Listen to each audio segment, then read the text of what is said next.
In a massive operation led by President Ibrahim Traoré, 47 trucks full of weapons and military ammunition were seized. The amount and type of weapons captured made everyone's question even bigger.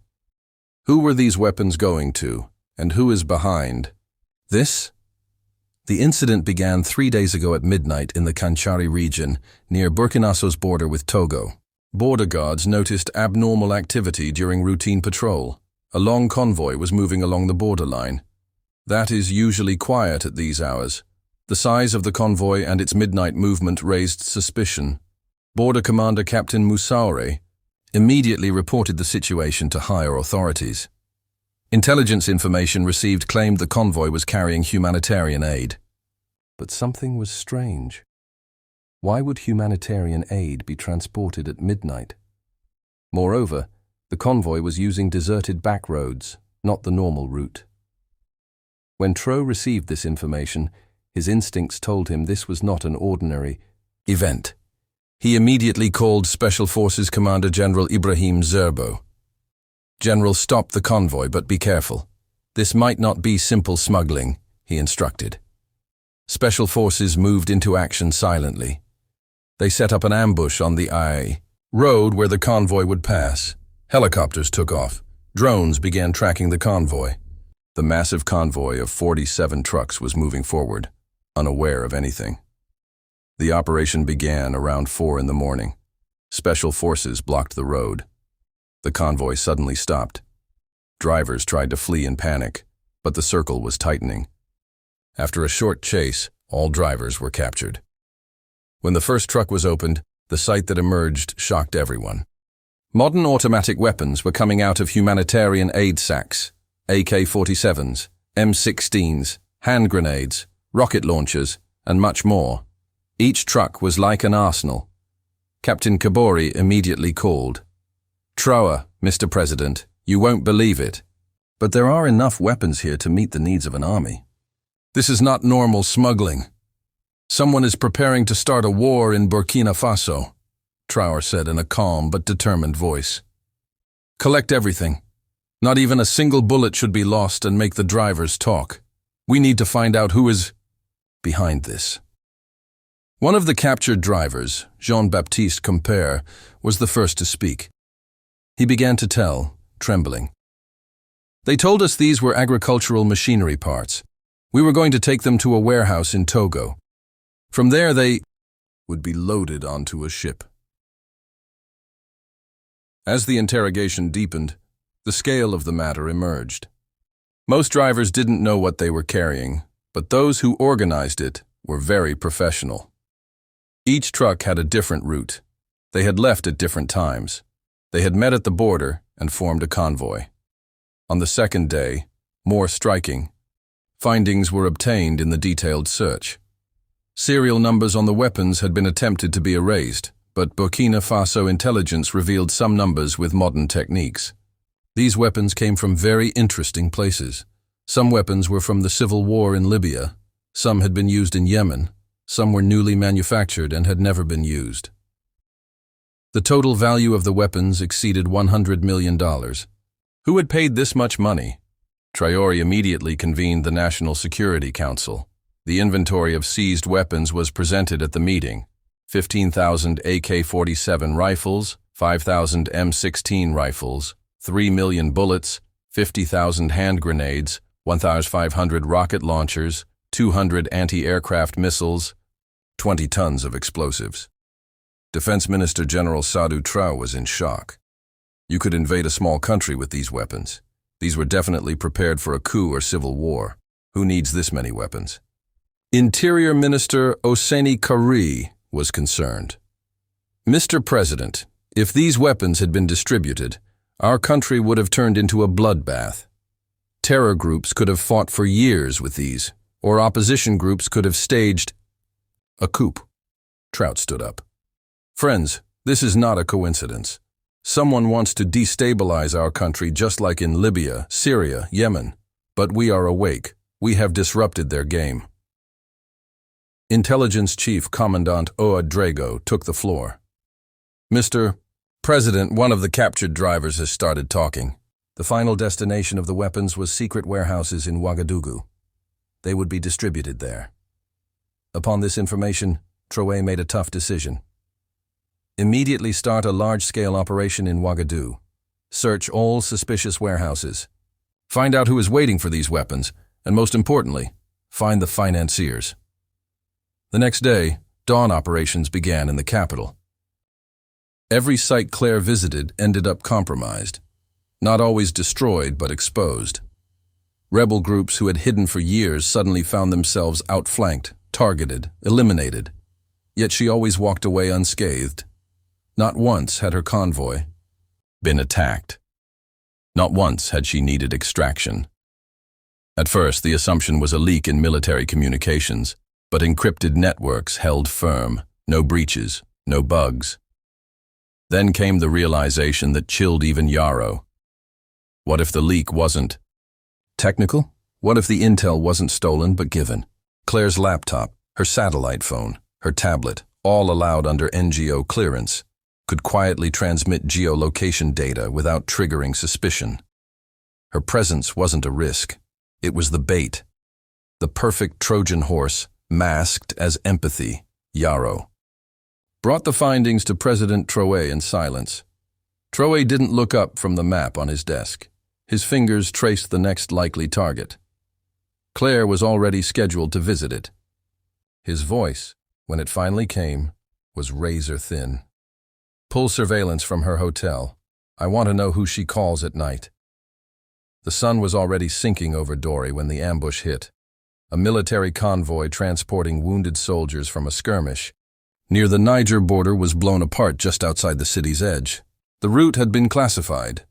Only 4 people knew the timing, and Claire Marot had met with 2 of them earlier that morning, bringing supplies, checking names, asking detailed questions under the guise of coordination.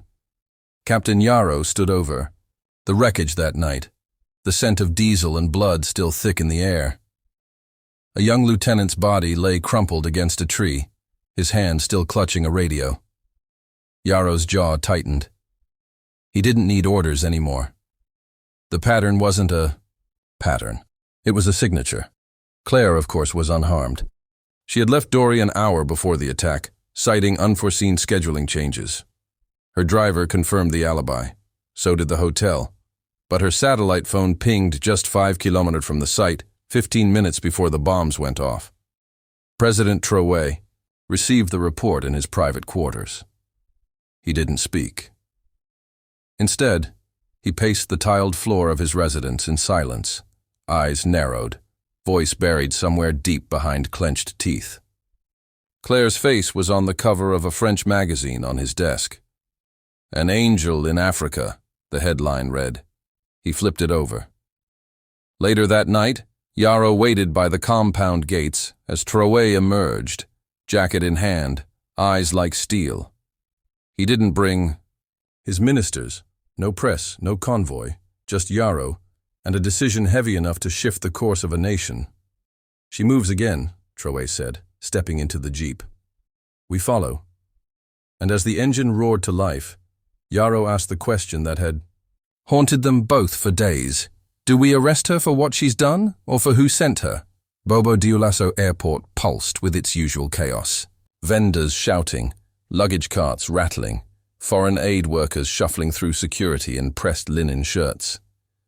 Claire Marot moved calmly through the terminal, scarf tucked neatly over her shoulder, passport in hand. She smiled at the guard who waved her through priority clearance, unaware, or pretending not to be, that 2 plainclothes officers were trailing her every step. Captain Yarrow stood in a maintenance corridor overlooking Gate 3, earpiece in, watching through tinted glass. President Traoré waited in a black SUV outside the terminal, engine running, his silence stretching like wire. The team had orders. No noise, no spectacle. But when Claire's suitcase went through inspection, the mood changed instantly. The customs officer paled. Inside the lining, a folded satellite uplink, military-grade encryption chip, and a badge, UN Blue. But the seal was wrong, fake. The materials were too clean, too perfect. Not humanitarian, intelligence. Yarrow moved fast. "Now," he said into his mic. Claire had just reached the boarding ramp when she was stopped. One man blocked the passage. Another took her arm. She didn't resist, didn't panic, just turned her head slowly and locked eyes with Yarrow as he approached. "This is a mistake," she said softly, almost amused. Then came the moment no one expected. Traoré stepped out of the SUV, crossed the tarmac alone, and walked directly to her. No guards, no press, just the president of the transition, staring down. A woman the world believed to be a saint. She leaned in, her voice barely audible. "You're not the only one who's been betrayed." Traoré froze, her breath still warm on his cheek. For a full second, the air around them thickened with something unspoken. Then his voice, flat and final. "Take her in, alive." Claire sat in the holding room beneath the presidential compound, her hands unshackled, her eyes sharp. The walls were bare concrete, the air stale, the silence deliberate. She hadn't asked for a lawyer. She hadn't asked for anything. She just waited. Captain Yarrow watched her from behind the mirrored glass, unease crawling under his skin. Traoré had ordered no interrogation. Not yet. Just observation. But it wasn't the spycraft that unsettled Yarrow. It was her calm, her certainty. As if this arrest was always part of her plan. President Traoré entered without ceremony. No security, no press, just him. A folder under his arm and the weight of a nation in his gaze. Claire looked up, folding her hands as if greeting a guest. "You've been busy," he said, dropping the folder onto the table. Photos spilled out. Burned convoys, bombed villages, intercepted calls, satellite coordinates. Her trail mapped like a crime scene. She glanced down, then back up. "You know those weren't my decisions," she replied. Traoré leaned in. "Then whose were they?" Claire didn't answer. Instead, she pulled a thin envelope from her sleeve and slid it across the table. Yarrow stiffened behind the glass. Traoré opened it. Inside were photographs, grainy but clear, of a secret meeting between a French oil executive, a Sahelian rebel leader, and a man wearing the insignia of a European peacekeeping unit. "You were never the target," Claire said, voice low. "You were the pawn." Traoré's jaw clenched. The pieces were shifting. She wasn't just feeding intelligence to Paris. She was unraveling it, and maybe, just maybe, trying to burn it down. He stared at her for a long moment, then quietly asked the question that had haunted him for weeks. "Why me?" Claire exhaled. "Because you're the only one they didn't expect to survive." The envelope didn't leave Traoré's sight for the next 12 hours. He locked it in a steel drawer, dismissed his aides, and summoned only one person. Colonel Fauna, chief of counterintelligence, a man who owed him loyalty from the trenches, not the palace halls. By sunrise, a second dossier lay open on the presidential desk. This one thicker, older, dirtier. It wasn't Claire Morrow who was rogue. It was the mission she'd infiltrated. Leaked communications between the French defense attaché and executives from a Paris-based energy consortium detailed covert operations, designed to destabilize the Sahel. The goal? Force resource-starved governments into lopsided mining contracts in exchange for military assistance. The rebels weren't just tolerated. They were assets, controlled chaos, and Claire, embedded to monitor the rebels, yes, but also to gather proof, not for France, for herself, for someone else. One document stood out, a transfer manifest for surveillance drones signed not by French officials, but a European Union humanitarian delegate. Traoré recognized the name. He'd shaken the man's hand in Brussels, smiled for photos. Claire had been feeding multiple channels. The question now wasn't whether she was a spy, it was whose spy. Later that afternoon, Traoré stood alone in the marble hallway outside the cell. It would represent a fundamental shift in global power dynamics. The proposal on the table, Richardson said, opening a thick folder marked with the UN seal, is comprehensive. Targeted sanctions, personal asset freezes for Traoré and his inner circle, travel bans, arms embargoes, and most importantly, restrictions on international banking relationships for Burkina Faso. Dubois nodded approvingly. The goal is isolation. Cut him off from international finance, make it impossible for him to travel and build alliances, demonstrate to other African leaders that challenging the established order has severe consequences. And if it backfires? Asked Petrov, though. His tone suggested he already knew the answer. It won't, Thompson replied with British certainty. African leaders are pragmatic.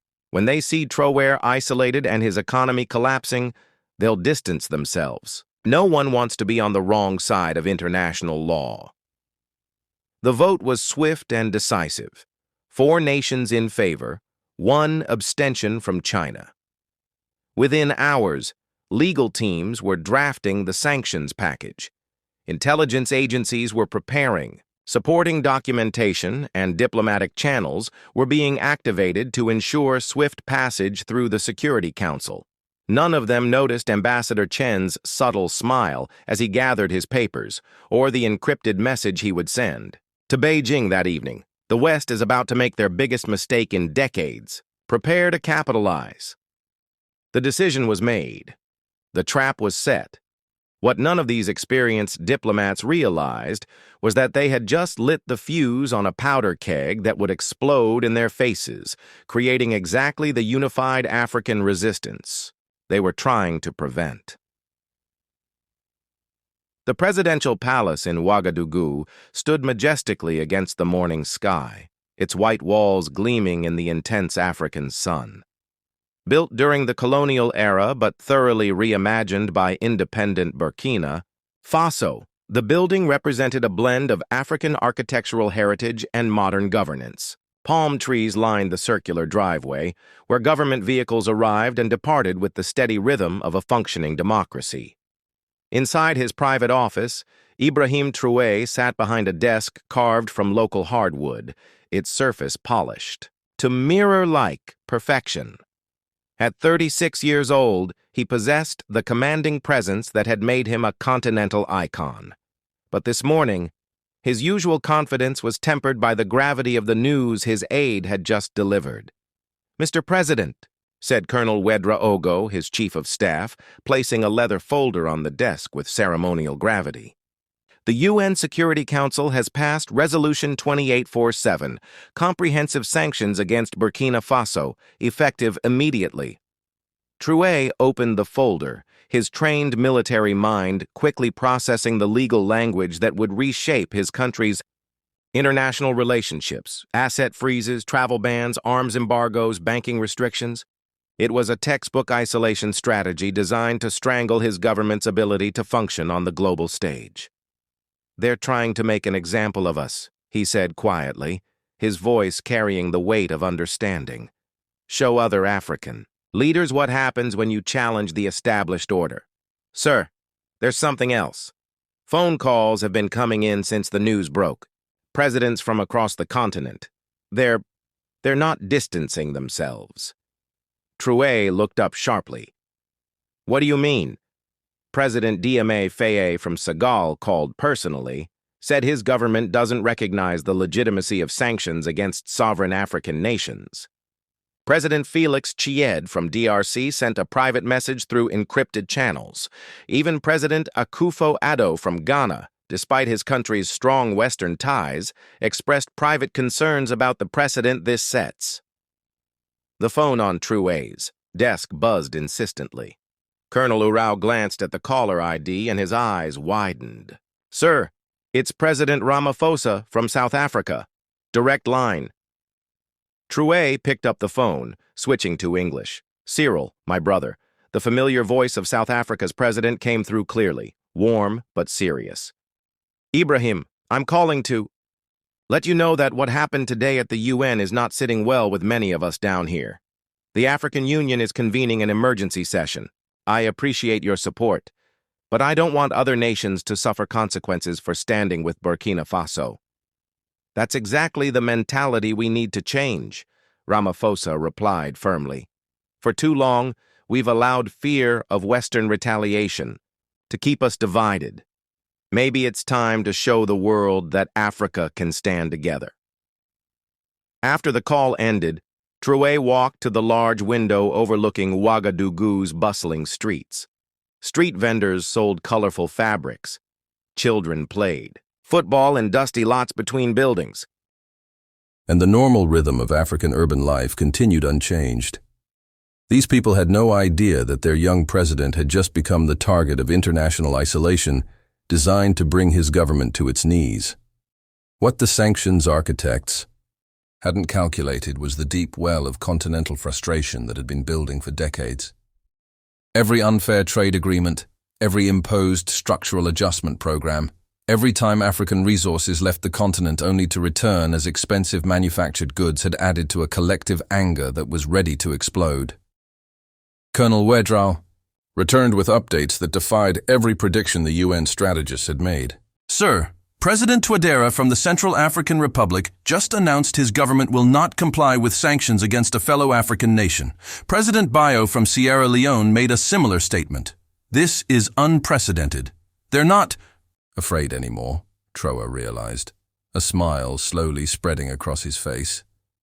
For the first time in decades, African leaders are choosing continental solidarity over Western approval. The phone rang again. This time it was Colonel Goita from Mali, his voice crackling with energy over the secure line. Ibrahim, my brother, I'm boarding a plane to Ouagadougou right now. We need to talk face to face. Aimi, you don't need to risk. Risk? What? Being sanctioned for supporting my neighbor? Let them try. Niger's Tani is flying in tomorrow. It's time for a different kind of summit. As the sun set over Ouagadougou, painting the sky in brilliant oranges and purples that seemed to match the fire of continental awakening, Traoré understood that the UN's calculated punishment had become something else entirely, a rallying cry for African independence that would reshape the continent's relationship with the world. What do you think about this incredible turn of events so far? Are you surprised by how quickly African leaders rallied around Traoré? Or did you see this continental awakening coming? Let us know in the comments what you think will happen next. The VIP terminal at Ouagadougou International Airport buzzed.